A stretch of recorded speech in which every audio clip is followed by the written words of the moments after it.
আসসালামু আলাইকুম। সবাইকে আমন্ত্রণ জানাচ্ছি আমাদের নিয়মিত আয়োজন নারী উদ্যোক্তার সাফল্য অনুষ্ঠানে এবং সাথে আছি আমি হাসিন আনসার নাহার। প্রিয় দর্শক, প্রতি পর্বেই আমাদের স্টুডিওতে একজন নারী উদ্যোক্তা আমন্ত্রিত থাকেন। আজকে আমাদের স্টুডিওতে আমন্ত্রিত আছেন শাম্মী মির্জা। পুরা অনুষ্ঠান জুড়ে শাম্মী মির্জা আমাদের সাথে থাকবেন এবং তার জানা অজানা সকল তথ্য আমরা জানব। তিনি কিভাবে একজন সফল নারী উদ্যোক্তা হয়ে উঠলেন সেই গল্পটাও আমরা তার কাছ থেকে শুনবো। চলুন দর্শক, আমরা চলে যাই শাম্মী মির্জার কাছে। কেমন আছেন আপনি? আলহামদুলিল্লাহ ভালো আছি। মাশাআল্লাহ, আপনাকে খুবই প্রিটি লাগছে। থ্যাংক আপনি ইউ। তো হচ্ছে ক্লথিং নিয়ে কাজ করছেন। হ্যাঁ, তো শুরুতেই জানতে চাচ্ছি আপনার শুরুটা কেমন। তার আগে আপনার পরিচয়টা একটু দর্শকদের দিন, আপনার পেজের নাম। আসসালামু আলাইকুম। আমি শাম্মী মির্জা। আমি সম্পূর্ণ পেজের ওনার। আচ্ছা, আপনার শুরুটা কিভাবে ছিল? শুরুটা আমার 2020-এ করোনার মধ্যে। তো করোনার মধ্যে এমনিতেই তখন আমি তেমন কিছু করতাম না, বাসাতেই থাকতাম। তো তখন করতে মানে মোবাইল দেখতেছি, মোবাইল দেখতে দেখতে মানে কিছু শাড়ি পছন্দ মানে হয়। পুরোটাই হাউস ওয়াইফ? না, আমি হাউস ওয়াইফ না। আচ্ছা আচ্ছা। তো আহ, দেখতে দেখতে দেখলাম যে এটা নিয়ে তো একটু কাজ করা যায়, অনেকক্ষণ ঘাটলাম, ঘেটে ঘেটে কাজ করা যায় এরকম দেখলাম। দেখার পর অনেক আর দেখতাম, অনেক সার্চ করতাম অনেক, মানে কোন কাপড়টা কিরকম, এটা আগে থেকেই বহুকাল আগে থেকেই। মানে তো জানার ইচ্ছাটা বেশি হ্যাঁ, ছিল, অনেক কোন আগ্রহ একটা ছিল। বিষয় নিয়ে খুব বেশি মানে একটা ডিপে শাড়ি চলে পছন্দ যেতেন। হয়েছে আমার, সে পছন্দ হুম, হওয়ার পর আচ্ছা এটা এরকম হইলে এই জরি সুতাটা কিরকম, এটার মধ্যে যদি আমি ব্লু দেই তাহলে কেমন হবে, বা এর মধ্যে লালের বদলে আমি কালো দেই, কালোর বদলে সাদা দেই, বা একটু গোল্ডেন ভাইবস যদি আনতে পারি, মানে এইরকম কিছু কাজ করতো। হুম, তো কাজ করার পরে দেখলাম যে তাতে অনেক ঘাটলে কিন্তু অনেক সময় অনেক কিছু পাওয়া যায়। হুম, হুম, তো তাঁতিদের সাথে একটু একটু কথা বলি, তখন কি আমি কিছুই করি না, হুম, কি ব্যবসা বলতে বা পেজ যে কিভাবে ক্রিয়েট করে এগুলো হুম, কিছুই জানি না। হুম, একদম নতুন অবস্থা, তখন হুম, তো করোনা চলতেছিল। তো এইভাবে কথা বলতে বলতে তারপরে আর কি ওই থেকেই আর কি শুরু, যে যদি কাজ করতে হয় ঘরে বসে না থেকে তাহলে হুম, কিছু একটা করি, হুম, কিছু একটা করি। এর মধ্যে যে হুম, হুম, এই বিজনেসে ঢুকে গেলাম, মানে শখ, হুম। শখ যে শুরু থেকেই শখ, শখ, এখন পেশা। শখ থেকে নেশা, নেশা নেশা থেকে থেকে পেশা, পেশা। হ্যাঁ।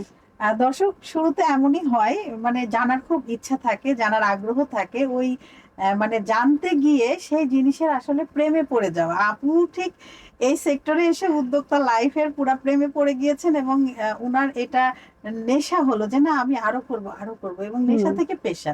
এবং আপনি কেমন রেসপন্স পাচ্ছেন? এখন আলহামদুলিল্লাহ অনেক ভালো রেসপন্স পাচ্ছি। আচ্ছা। কারণ বিজনেস শুরু করলেই তো আপনি রেসপন্স পাবেন না, না না না, কারণ আপনাকে একটু এটা সময় সময় দিতে দিতে হবে। হবে। হ্যাঁ, আমি আজকে একটা পেজ ক্রিয়েট করলাম, কিছু শাড়ি আনলাম যে কোনো জায়গা থেকে, হুম, আনলাম, এনে আমি মানে এটা নিয়ে ব্যবসা শুরু করে দিলাম আর হুম। হয়ে গেল তা না, আর ধৈর্য এত ধরতে হবে। ইজি না, সময় মানে দিতে ব্যবসা হবে। না, যেই কোনো জিনিস, শুধু হুম, শাড়ি না, আপনি যেই কোনো জিনিস হাত দেবেন, এত সোজা না। হুম, হুম, মানে এত সোজা করে যে আমি টাকা আর্ন করব, হুম, হুম, এত সোজা না।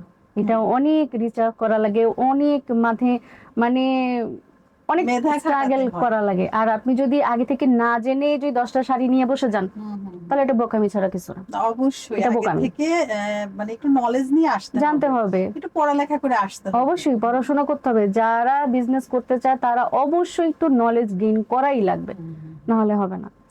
দর্শক, আপা যেটা বলছিলেন যে কোনো কিছু হুট করেই কিন্তু আসলে শুরু করা যায় না, আর এটা করাটাও উচিত না।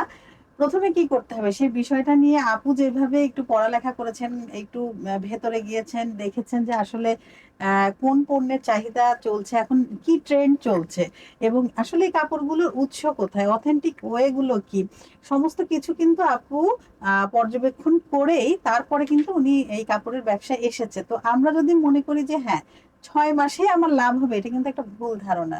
ব্যবসা যখন আপনি শুরু করবেন, অবশ্যই আপনার 6 মাস থেকে 1 বছর মানে প্রপারলি আপনার মানে লাভের আশা বাদ দিতে হবে। জাস্ট নিজের পরিচিতি, নিজের নামটা সবার কাছে একটু শোনানো, জানানো যে হ্যাঁ, আমি এই জিনিসগুলো নিয়ে কাজ করছি, এবং কেন করছি, কেন আমার পণ্যটাই সেরা, এই বিষয়গুলো কিন্তু প্রথমে 6 থেকে 1 বছর এভাবেই, 6 মাস থেকে 1 বছর এভাবেই যাবে। কিন্তু তারপরে আসলে আমাদের লাভের আশাটা করতে হবে, এবং আপা যেটা নলেজ নিয়ে আসতে হবে, স্কিলড হতে হবে, এবং অ্যাটিটিউড, অবশ্যই তার ব্যবহারটা তেমন ভালো থাকতে হবে। তো আপা, এটা যে শুরু করলেন, আপনার পুঁজি কতটুকু ছিল? পুঁজি ছিল 5,000 টাকা। মাত্র 5,000 টাকা পুঁজি নিয়ে আপা কিন্তু এই ব্যবসাটা শুরু করেন, এবং তারপরে কি হয়? 5,000 থেকে শুরু। আর আমার তো আগে থেকেই তো কাপড়ের প্রতি একটা উইকনেস কাজ করতো, হুম যে আমি আগে যে কাপড়গুলো থাকতো সেই কাপড়গুলো কিন্তু অন্য একটা কিছু দিয়ে না, যেমন লালের সাথে আমি অন্য যে কোনো একটা কাপড় হুম হুম হুম ওই শাড়ির ওপরে বিছিয়ে রাখতাম, দেখতাম যে এটার সাথে এটা যায় কিনা, বা গোল্ডেনের কিছু হুম বা আমাদের সিলভার জাতীয় যে কাপড়গুলো আছে জরি টাইপ, ওগুলা দেখতাম যে এরকম হয় কিনা। পরে ওরকম থেকেই না মানে নলেজ গেইন করলাম। তারপরে 5,000 টাকা নিলাম, বলছি যদি হয় হবে, না হলে এগুলো 2-3টা শাড়ি ওটা তো নিজেই পরে ফেলবো, এইরকম ছিল। তো 5,000 টাকা থেকে যখন আমি আহ, শুরু করলাম, শুরু করার পরে একটা সেল হলো। আচ্ছা, ওইখান থেকে আমার আবার যে তখন আমি লাভ অংশ কতটুকু ধরতে হবে বা আমার কস্টিং কতটুকু পড়ে ওই হিসাবটা আমি বুঝতাম না। ওই হিসাব আপনি ইজিলি ভাবে বোঝা সম্ভব না। পরে আমি ওইখান থেকে প্রথম ধাক্কায় লস, প্রথম ধাক্কাতেই আমার 3টা শাড়িতে প্রথম ধাক্কায় লস লস হয়ে গেল। তারপর চিন্তা করলাম যে লস হলো কেন, কোথায় আমার প্রবলেম, ওটা আমি আবার একটু দেখি। তো এটা দেখতে গিয়ে দেখলাম যে মার্কেট রেঞ্জ কিরকম বা আমাদের অনলাইন রেঞ্জ কিরকম, ওইটা মিলালাম। মিলিয়ে দেখলাম মার্কেটের রেঞ্জ একরকম, অনলাইন বেস একরকম, যেটা অনলাইন অফলাইন বলে। তো দুইটাই মিলালাম, মিলিয়ে এখন আমি চিন্তা করলাম যে আমি কোনটা করব, আমি কি অনলাইনেই করব না আমি অফলাইনে করব। যদি আমি অনলাইনে করি তাহলে আমার প্রিপারেশন অন্যরকম, আর যদি আমি অফলাইনে করি তাহলে সেটা প্রিপারেশন আমার আরেক রকম, দুইটাকে তো আর মেলানো সম্ভব না। তো ওইভাবেই আবার সেখান থেকে 5,000 থেকে 7,000 মানে আবার নিলাম, নিজের জমানো থেকেই 7,000 নিলাম। 7,000 টাকা নিয়ে সেখান থেকে আমি 5টা শাড়ি নিলাম, 3টা থেকে 5টা। তো আল্লাহর রহমতে 5টা থেকেই আমার 3টে শাড়ির মধ্যে আমার লাভ অংশ চলে আসছে।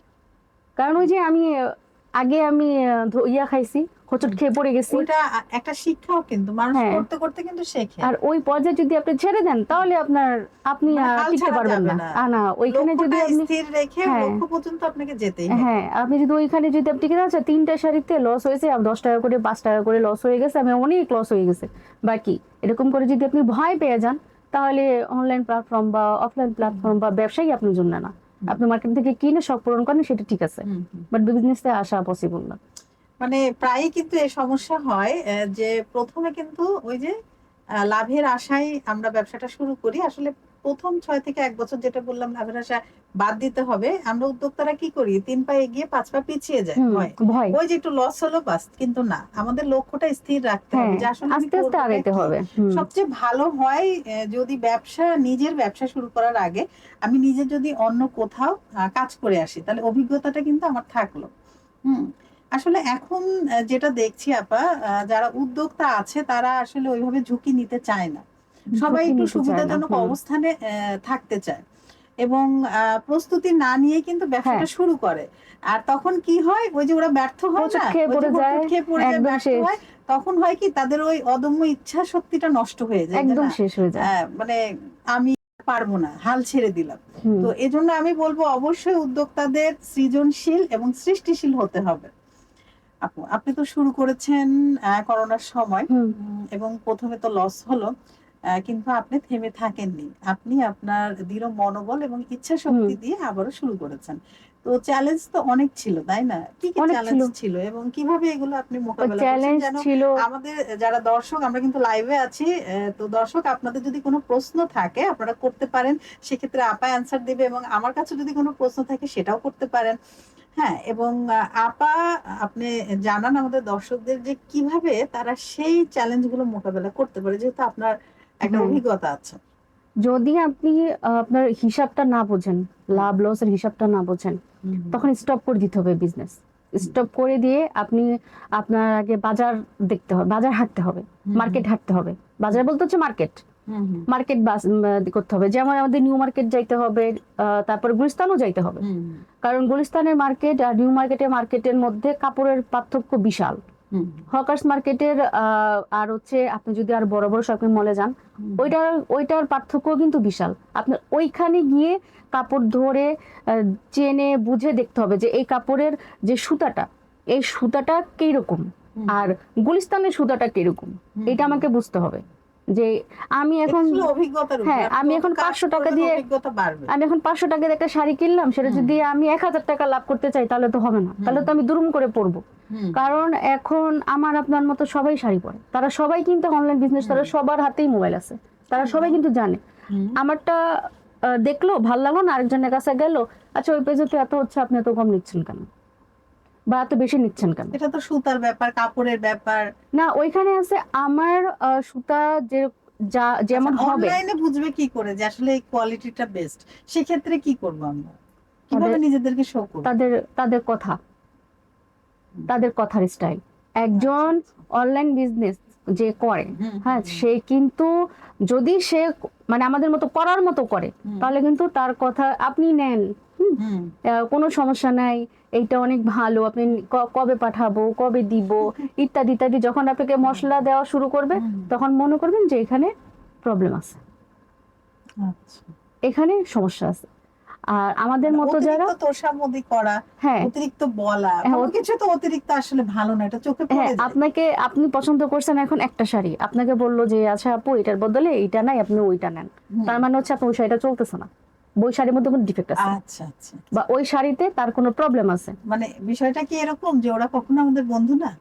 হ্যাঁ, অবশ্যই বন্ধু, কিন্তু সব জায়গাতে না। আচ্ছা আচ্ছা, অবশ্যই বন্ধু। কারণ আমি যদি এই কথা বলতে, এখন অনেক অনলাইন বিজনেসের ওনার আছে, না আমার উপরে যেভাবে বলছেন, আমি যেভাবে বললাম, আমার উপরে হয়তো দর্শক এভাবে বললাম, মানে এই বিষয়টা যাতে আপনারা ক্লিয়ার হন, আসলে সবাই এমন না, সবাই এমন না।